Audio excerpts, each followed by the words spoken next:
அனைவருக்கும் வணக்கம். எல்லாருமே வந்து போர்ஷன் ட்ராக்கரில் ஃபோட்டோ வந்து கேப்சர் ஆகலைன்னு சொல்லியிருக்கீங்க இல்லைங்களா?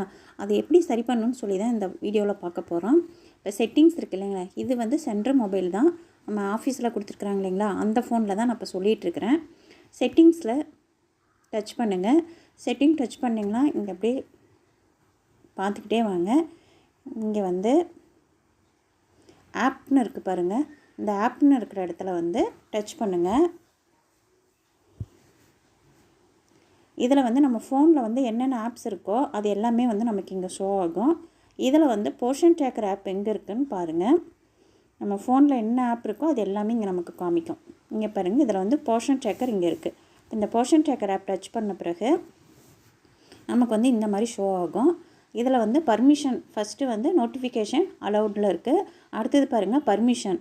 இந்த பர்மிஷனில் வந்து ஃபஸ்ட்டு கேமரான்னு இருக்குது இல்லைங்களா, கேமரா வந்து ஃபஸ்ட்டில் இருக்கிறதுல ப்ளூ கலர் இருக்கணும்.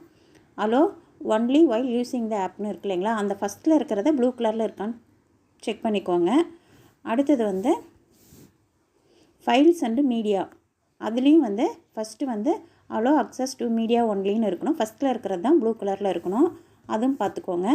அடுத்தது வந்து லொக்கேஷன்லேயும் வந்து ஃபஸ்ட்டில் இருக்கிறது தான் அலோவில் இருக்கணும், அதையும் பார்த்துக்கோங்க. அடுத்து என்ன இருக்குதுன்னு பார்க்கலாம். அடுத்தது மைக்ரோஃபோன்னு இருக்குது, அதுவும் வந்து அலோவில் இருக்கணும். இந்த பர்மிஷன் வந்து எல்லாமே அலோவில் இருக்கிற மாதிரி பார்த்துக்கோங்க. மாறி இருந்துச்சுன்னா அதை ஃபஸ்ட்டில் இருக்கிற மாதிரி அலோவில் வர மாதிரி நீங்கள் மாற்றி வச்சுக்கோங்க. இப்போ ஒரு வேளை வந்து லொக்கேஷன் வந்து இந்த இடத்துல இருக்கலாம், இல்லைன்னா இங்கே ரெண்டாவதாக இருக்கலாம். அந்த மாதிரி இருந்துச்சுன்னா நீங்கள் இங்கே ஃபஸ்ட்டில் அலோ கொடுத்து வச்சுருங்க. இப்போ பர்மிஷனில் இருக்கிற எல்லாத்துக்குமே அலோ கொடுத்துருங்க, சரிங்களா? அடுத்தது வந்து இங்கே ஸ்டோரேஜ்னு இருக்குது பாருங்கள். இந்த ஸ்டோரேஜ் டச் பண்ணோமா, இங்கே கீழே பாருங்கள் கிளியர் டேட்டா கிளியர் கேப்சா இருக்குது இல்லைங்களா, இந்த கிளியர் டேட்டா கொடுங்க. கொடுத்துட்டு இங்கே வந்து ஓகே கொடுத்துருங்க. இப்போ நிறைய பேர் வந்து ஃபோனில் வந்து நிறைய ஆப் வந்து இன்ஸ்டால் பண்ணியிருப்பீங்க. குழந்தைங்களாம் எடுத்து கூட கேம்லாம் வைக்கிறதுக்கு நிறைய ஆப் இன்ஸ்டால் பண்ணியிருப்பாங்க. அந்த மாதிரி தேவையில்லாத ஆப்பெல்லாம் அன்இன்ஸ்டால் பண்ணிடுங்க. ஸ்டோரேஜ் நிறையா இருந்தாலும் ஃபோட்டோ கேப்சர் ஆகாத இருக்கிறதுக்கு சான்ஸ் இருக்குது. தேவையில்லாத ஆப்லாம் டெலீட் பண்ணிடுங்க. அடுத்து இப்போ கிளியர் டேட்டா நம்ம கொடுத்துட்டோம். இப்போ அடுத்து என்ன பார்க்கலான்னா, இப்போ வந்து ஃபோனை ஒரு டைம் வந்து போர்ஷன் ட்ராக்கர் ஆப் வந்து அன்இன்ஸ்டால் பண்ணிவிட்டு இன்ஸ்டால் பண்ணுங்கள். பண்ணிவிட்டு நீங்கள் ஃபோட்டோ கேப்சர் பண்ணி பாருங்கள், கண்டிப்பாக ஃபோட்டோ கேப்சர் ஆகும். அப்படியும் ஆகலைன்னா உங்கள் ஃபோன் வந்து அப்டேட் பண்ணுங்கள்.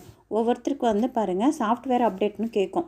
நீங்கள் அப்டேட் பண்ணி 1 வருஷம் ஆகிருக்கும், அது மாதிரி இருந்துச்சுனாக்கா ஃபோட்டோ கேப்சர் ஆகாது. ஃபோன் வந்து அப்டேட் பண்ணுங்கள். சாஃப்ட்வேர் அப்டேட்னு கேட்கும் பாருங்கள், மேலேயே வந்து ஸ்க்ரீன்லேயே அது மாதிரி தெரியும். அந்த மாதிரி ஃபோன் அப்டேட் கேட்டுச்சுன்னா அப்டேட் பண்ணிவிடுங்க ஃபஸ்ட்டு. அப்டேட் பண்ணிவிட்டு அதுக்கப்புறம் நீங்கள் ஃபோட்டோ கேப்சர் பண்ணிங்கன்னா கண்டிப்பாக ஃபோட்டோ கேப்சர் ஆகும்.